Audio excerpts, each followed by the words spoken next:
project aimed to provide a 715 kWp diesel hybrid solar system to European Gaza Hospital to reduce the high consumption of diesel for backup generators. Megapower company was awarded to contract to implement the project.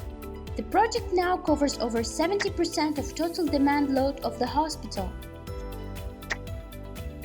We are United Nations Office for Project Services would like to thank the Japanese government for their generous donation. And special thanks to Megapower Company as well as Nozum Company for their great efforts on completing the work in a very proficient way.